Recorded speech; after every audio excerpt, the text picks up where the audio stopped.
언제부터인가 한국인들 사이에서는 한 달 살기가 점차 유행하고 있습니다. 긴 휴가 기간을 가지는 일부 국가들만의 전유물처럼 여겨지던 이것은 우리나라도 선진국의 반열에 올라서면서 어렵지 않게 세계 각국으로 긴 여행을 떠나는 모습이고요.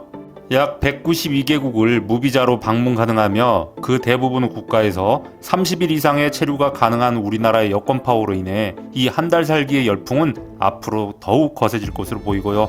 이에 오늘은 제가 느끼는 라오스 한 달 살기에 대해서 이야기해 볼까 합니다.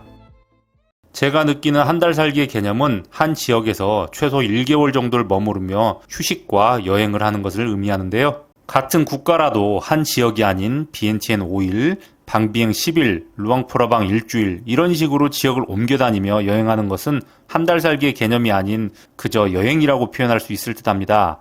하루 이틀이 아닌 30일을 거주하는 한 달 살기의 특성상 여행과 거주의 개념이 섞이기에 주거는 한 달 살기의 성패를 좌우하는 가장 큰 부분인데요. 조식이 포함된 5성급 호텔에서 청소 및 세탁 서비스를 받으며 지낸다면 수월하겠지만 그 비용은 일반인은 감당하기 어려운 수준입니다. 또한 호텔은 취사와 세탁 등의 제한을 받기에 한 달 살기 여행자들은 보통 단기 생활에 적합한 아파트나 콘도를 찾게 되고요. 라오스는 수도 비엔티안에 주로 콘도보다는 서비스 아파트가 있는데요. 서비스 아파트는 생활이 바로 가능한 가구와 가전제품 그리고 간단한 취사도구들이 준비된 형태의 아파트를 말합니다. 주 1, 2회 청소 서비스 등을 포함하며 생활에 당장 필요한 것들이 준비되어 있기에 한 달 살기에는 나름 적합한 모습이고요. 제가 판단하는 한국인이 거주할 만한 서비스 아파트는 스튜디오 및 원베드룸 기준 300에서 400불 정도는 줘야 생활이 가능해 보이며 투베드룸은 500에서 700불대는 되어야 할 듯 보입니다. 현지인들이 주로 기거하는 헝테우는 월세가 약 4, 5만원 정도로 저렴하지만 가구 및 가전제품 등 생필품이 전혀 없어 별도로 준비해야 하고 주변 환경까지 한국인이 한 달 살기에는 어려움이 있어 보이고요. 수도 비엔티엔에서는 그나마 여러 서비스 아파트가 존재하여 1개월 계약이 가능한 곳이 다수 있지만 방비행 및 루앙프라방 등지에서는 사실 서비스 아파트 형태는 거의 찾아보기 힘듭니다. 이에 이곳들에서는 한 달 살기는 보통 호텔 및 게스트하우스를 주로 이용해야 하는 모습이고요. 나라의 경제력과 주거 공간의 품질에 비해 높아 보이는 가격, 수도에만 편중되어 있는 주거 공급 등은 주변국에 비교해서 효율이 높아 보이지도 않고요. 이런 주거시설의 부족함은 라오스에서의 한 달 살기를 망설이는 가장 큰 요인이 되기도 합니다. 라오스 음식은 개인적으로는 한국인에게 그리 난이도가 높지 않다고 생각하는데요. 같은 아시아권답게 밥과 국수를 즐겨 먹는 문화에 프랑스의 영향을 받아 베이커리까지 수준급이기 때문입니다.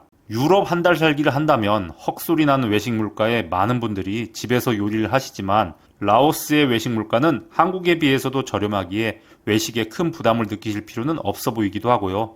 그리고 생각보다 많은 한식당이 비엔티안, 루앙프라방, 방비행 등에 있기에 매콤한 한식이 당기실 때 어렵지 않게 방문하실 수도 있습니다. 식단 관리를 요하는 지병이 있으시거나 직접 요리하시는 것을 즐기신다면 근처의 마트나 재래시장 등에서 식재료를 구입하셔서 간단한 요리 정도는 하실 수 있고요. 라오스에서 주로 먹게 되는 대표 음식으로는 카오삐약과 퍼, 카오뿐과 카오소이 등의 국수류와 각종 볶음밥 및 덮밥, 라오스 외식 메뉴 1위이자 한국인의 입맛에도 잘 맞는 신닭과 신쭈메, 태국, 베트남은 물론 서양 음식까지 다양하게 존재하기에 장기 거주가 아닌 한 달 살기의 식생활에는 큰 어려움은 없어 보입니다. 우리가 인식하는 대중교통의 개념과는 차이가 있는 라오스는 매번 목적지에 따라 가격 흥정을 해야 하는 뚝뚝과 적은 노선을 가진 유명무실한 시내버스, 분명 존재하지만 찾아볼 수 없는 미터택시 등이 처음 오는 한국인에게는 불편함으로 다가옵니다.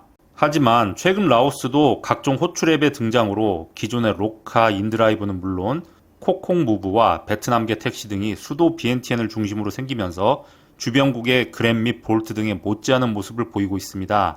아직은 수도에 한정되는 모습이지만 점차 방비행 및 루앙프라방으로 서비스는 확대될 예정이고요. 차량 및 오토바이의 렌트도 고려할 수 있겠지만 생각보다 비싼 차량 임대비는 부담이 될 수 있고 오토바이의 경우 렌트해서 숙소 주변에서 장보거나 간단한 시내 여행 등을 즐기는 것은 가능하겠지만 오토바이로 지역 간 이동을 시도하는 것은 라오스의 특성상 사고 시 큰 위험에 처할 수 있고 곳곳에 도사리고 있는 교통경찰들에 의해 금전적 지출이 추가로 발생되는 등 여러 문제점이 있기에 추천드리지는 않습니다. 이에 가까운 거리는 도보나 자전거로, 먼 거리는 호출앱 및 기타 차량을 이용하시는 게 가장 적합해 보이고요. 한 지역에서 보통 10일 정도라면 그 지역의 관광지는 모두 섭렵하게 되는데요. 그래서 한 달을 살 때는 여유를 가지고 느긋하게 휴식을 취하며 현지인들의 생활을 체험하거나 취미 생활을 하게 되기도 하죠. 만약 골프를 즐기신다면 비엔티아는 나쁘지 않은 선택입니다. 코시국 이후 대부분의 골프장들이 예약제로 변경되며 자유도가 떨어지긴 했지만 주변국에 비해서도 손색 없는 그린 상태와 더 저렴한 비용은 라오스 골프의 장점이니까요. 골프장마다 가격은 다르지만 저렴한 곳은 18홀 기준 4, 5만원 정도, 비싼 곳은 10만원대 정도이니 한국 1회 라운딩 비용이면 라오스에서 약 2, 3회 정도는 가능합니다. 주요 골프장으로는 라오시시, 롱비엔, 레이크뷰, 부영, 메콩 골프장 등이 있으며 약 1시간 반 거리에 덴사반 골프 리조트 등이 있어 선택의 폭은 다양하고요. 동남아 하면 떠오르는 마사지는 라오스 전역에 있으며 가격은 1시간에 6, 7천원대로 저렴한 편이니 주 1, 2회 정도 받으시면 좋으실 듯 하고요. 술을 즐기신다면 라오스 대표 맥주인 비어라오와 주변국에 비해 저렴하게 파는 소주 등을 메콩강과 함께 즐기는 것 역시 소소한 낭만이 됩니다. 방비행으로 정하신다면 아름다운 산세만으로도 오길 잘했다 하는 생각이 들고 루앙프라방이라면 아름다운 자연과 특색 있는 거리로 떠날 때가 되면 아쉬움이 남을지도 모르고요. 한국의 겨울이 춥기에 건강관리를 위해 선선하며 따스한 라오스를 찾아 겨울을 보내는 것도 괜찮아 보이기도 합니다. 제가 느끼기에 현재 모습의 라오스는 반드시 한 달 살기를 해야 하는 곳은 아닙니다. 또한 해외 경험이 없으시거나 익숙하신 한국 일상생활의 편리함이 외국에서도 큰 차이가 없을 거라고 생각을 하시는 분들은 더욱 불편함을 느끼실지도 모르고요. 태국과 베트남에 비해 항공권이 비싸게 느껴지기도 하며 각종 인프라가 크게 부족한 모습이기도 합니다. 나라의 경제력에 비해 생각보다 비싸게 여겨지며 이에 가성비가 좋지 않다고 느끼시는 분들도 계실 테고요. 하지만 라오스는 전 세계에 비교한다면 한국인에게는 접근성도 높고 물가도 저렴한 나라입니다. 아름다운 자연과 평화를 사랑하는 순수한 라오스인들이 사는 곳이기도 하고요. 여행에서 항상 바쁘고 알차게 보내야 하시는 분들에겐 적합한 곳은 아니지만 바쁜 일상에서 잠시 벗어나 조금은 불편해도 여유있고 느긋한 평화로움을 즐기는 슬로우 라이프를 원하신다면 라오스 한 달 살기는 분명 매력이 있을 듯 합니다. 시청 감사드립니다. 이디아나 존스였습니다.